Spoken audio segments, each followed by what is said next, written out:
मेरी यहाँ की माएँ, मौसी, काकी, जेठी, उनका मांग का सिंदूर उजड़ा, विधवा हुई, उनका बच्चा यतीम अनाथ हुआ। हमारे मामा, मौसा, काका, जेठा, फूफा, उनका चाम का चुतरा फाड़ा गया, उनका बदन लहूलुहान किया गया और नौकरी किसी और को बांटेंगे तो कलेजा तो फटेगा ही। हजारीबाग में हमारे सामने आज सुध थी, आज जेएमएम है, कल बीजेपी रहेगी, परसों कांग्रेस रहेगी।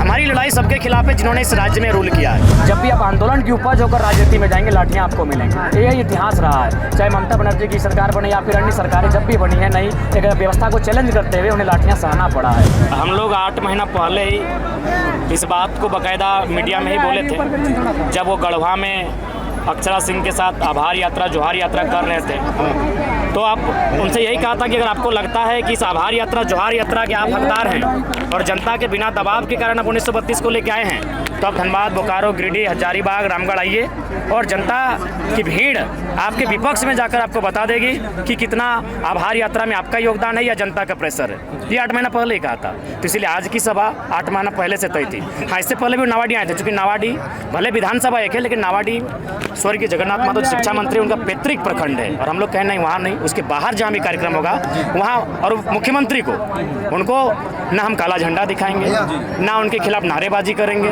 ना ही किसी प्रकार का हुड़दंग करेंगे, ना ही कोई अराजकता की बात करेंगे। हम लोग सीधा सीधी एक छोटी सी सभा बुलाएंगे और जनता को ये भी संदेश देंगे, और जनता जब वहाँ आ जाएगी तो ऑटोमेटिक उनको संदेश जाएगा कि आप गिनाने आए हैं लेकिन वास्तव में बेच के आए हैं। वो आके कह रहे हैं धोती लुगा साड़ी योजना, और हमारे शिक्षक बहाली में 3600 टीचर सीटों को आधे से ज़्यादा बेच के आए हैं बाहर के लोगों को। पब्लिक प्रोसिक्यूटर की बहाली क्लियर किया उन्होंने, उसमें भी स्पष्ट लोग कह रहे हैं कि हम तो दरभंगा से आए हैं, हम यूपी से आए हैं, हम राजस्थान से आए हैं। अरे भाई, मेरी यहाँ की माएँ, मौसी, काकी, जेठी, उनका मांग का सिंदूर उजड़ा, विधवा हुई, उनका बच्चा यतीम अनाथ हुआ। हमारे मामा, मौसा, काका, जेठा, फूफा, उनका चाम का चुतरा फाड़ा गया, उनका बदन लहूलुहान किया गया और नौकरी किसी और को बांटेंगे तो कलेजा तो फटेगा ही। तो वो आ रहे हैं अपना एक ऐसी उपलब्धि गिनाने जो हमारी नहीं है। हाँ, आपने नौकरी दिया, अभी रघुवर सरकार की ही नौकरी थी, लेकिन दिया भी तो किनको दिया, जिनका इस राज्य से कोई सरोकार नहीं है। आप आके गिना रहे हैं, हम क्या करेंगे? हमारे बच्चे कहाँ जाएंगे? हमारे पढ़ने वाले छात्र कहाँ जाएंगे? तो इसलिए वो गिना रहे थे और हम लोग उसी समय लोगों को ये बता रहे हैं वो गलत गिना रहे हैं। इस सभा को हम लोग चुनावी सभा कहेंगे। देखिए, चुनावी सभा, जन जागरूकता, कुल मिलाकर सब कह सकते हैं। इसके लिए हम लोग लोकसभा का जो होगा, ये गिरिडीह लोकसभा है और कहीं ना कहीं ये बहुत निर्णायक लोकसभा होगी। जो लोग हम चर्चा करते हैं कि हम लोग का पकड़ कहाँ है, हम लोग का धाक कहाँ है, तो सबसे धाक अगर कहीं दिखेगा तो गिरिडीह लोकसभा में ही दिखेगा। ये गिरिडीह से क्या 81 विधानसभा क्षेत्र है, वहाँ क्या मैसेज देंगे? देखिए, फिलहाल हम लोग बहुत सारे जिले हैं जहाँ हम लोग की तैयारियाँ चल रही हैं, जहाँ हमारा संगठन एक विस्तार पूर्वक अंगड़ाइयाँ ले रहा है। वहाँ जैसे ही हम लोग पहुँचेंगे, समय के साथ साथ बाकायदा उन चीज़ों पर भी घोषणा करते जाएंगे। चीज़ें बढ़ती हैं तो उस पर आरोप प्रत्यारोप होता, पर जो इल्ज़ाम लग रहा है, आपने सुना होगा कि आप लोग स्पॉन्सर्ड हैं, विपक्ष के गोद में खेल रहे हैं। इन सवालों का जवाब आप लोग पहले भी दिया, मगर आप थोड़ा एग्रेसिव ढंग से आरोप कर रहे हैं। नहीं, बिल्कुल ये आरोप भी निराधार है। हजारीबाग में हमारे सामने आज सुध थी, आज जेएमएम है, कल बीजेपी रहेगी, परसों कांग्रेस रहेगी। हमारी लड़ाई सबके खिलाफ है जिन्होंने इस राज्य में रूल किया है, और बाकायदा आप तो सबकी खामियों को उजागर कर रहे हैं, उदाहरण दे देकर सबकी खामियों को उजागर कर रहे हैं। किस प्रकार शिक्षा में हमें दबा कर रखा गया है, रोजगार में दबा कर रखा गया है, किस प्रकार हमारे ज़मीनों का अधिग्रहण किया जा रहा है, बाकायदा सारी चीज़ों को हम लोग लॉजिकली बता रहे हैं।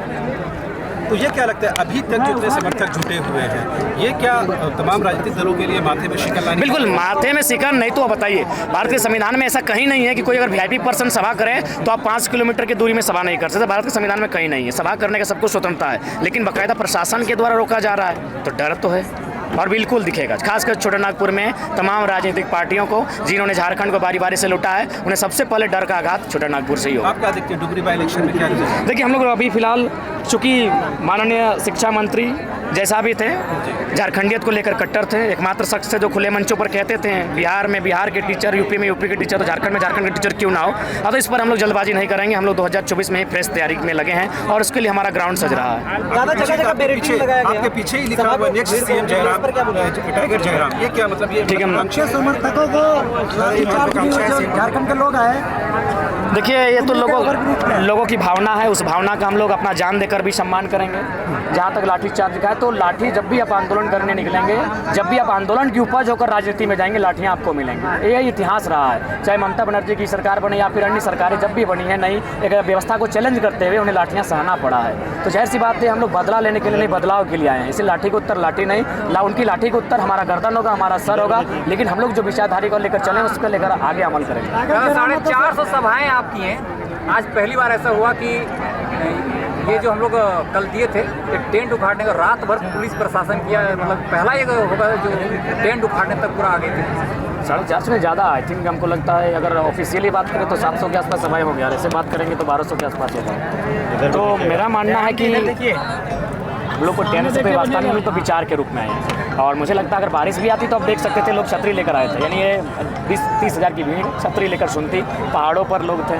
तो कुल मिलाकर हमारी लड़ाई, हमारी जो आंदोलन है वो विचारधारा की है, हम लोग विचारों को लेकर आंदोलन कर रहे हैं। तो लिहाजा मेरा मानना है कि उसके लिए हमें टेंट उखाड़ने, उनको अगर लगता है उनको भाई उखाड़ना है तो अपना शक्तियों का दुरुपयोग करते हुए उखाड़ लेते हैं। हम लोग तो स्कॉर्पियो को ही अपना छत बनाकर, अपना माने मंच बनाकर अपना बात को रख लेते हैं। जयराम जी क्या माना जाए? आपकी गाड़ी में नेक्स्ट सीएम जयराम मातो लिखा हुआ है आगे में।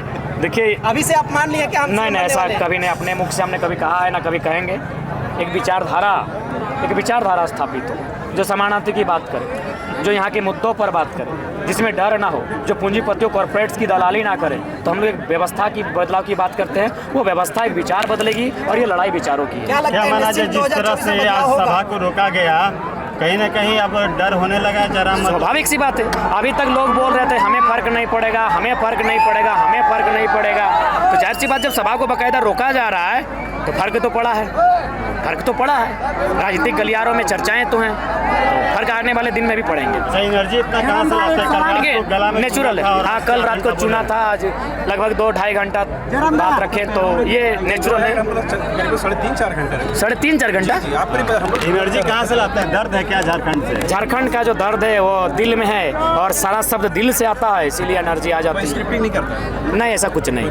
ये मतलब हम कह सकते हैं ना, जो जैसे कि वो बचपन सबका होता है, बचपन में ही काफ़ी हम स्ट्रांग रहते हैं वक्तव्य को लेकर। छोटे जब हम काफ़ी कम आयु के थे उस समय ही हम ट्यूशन पढ़ा लेते थे और स्पीच वगैरह स्कूल कॉलेज में देते थे, तो उस समय से आदत हो चुकी है। आज के सभा से क्या बोलना चाहेंगे सीएम को, जिस तरह से आज का ये सभा को दबाने की कोशिश किया गया? उनको तो राजा साहब ही बोले हैं और आगे भी यही बोलेंगे कि अभी भी वक्त है, राज्य को लूटने से बचाइए, ब्यूरोक्रेसी को कंट्रोल में लाइए, कॉर्पोरेट्स को कंट्रोल में लाइए। यहाँ के जल जमीन जंगल जो लगातार लूटे जा रहे हैं, छीने जा रहे हैं गलत नीतियों के कारण, उन पर नियंत्रण लगाएं और इस राज्य को खुशनुमा बनाएं, क्योंकि आप सत्ता में, शक्तियाँ आपकी है, राजा हैं आप इस राज्य के। झूमेंगे घूमेंगे गाएंगे हम, वाइल्ड वाली वाटर पार्क जाएंगे हम। झूमेंगे घूमेंगे गाएंगे हम, वाइल्ड वाली वाटर पार्क जाएंगे हम। वाटर पार्क में फुल ऑन फन करेंगे, फैमिली संग वाइल्ड वादी चलेंगे। वाइल्ड वादी एंड अम्यूजमेंट वाटर पार्क एक नए अवतार में, तो तैयार हो जाइए वाइल्ड वादी में अनलिमिटेड मस्ती के लिए। यहाँ लॉकर और कॉस्ट्यूम का कोई चार्ज नहीं, साथ ही 33 फीट की हाइट से मल्टी लेन और बर्ड पार्क का भी ले फुल मजा। वाइल्ड वादी अम्यूजमेंट वाटर पार्क, देवी मंडप रोड, 10 माइल चौक, रांची।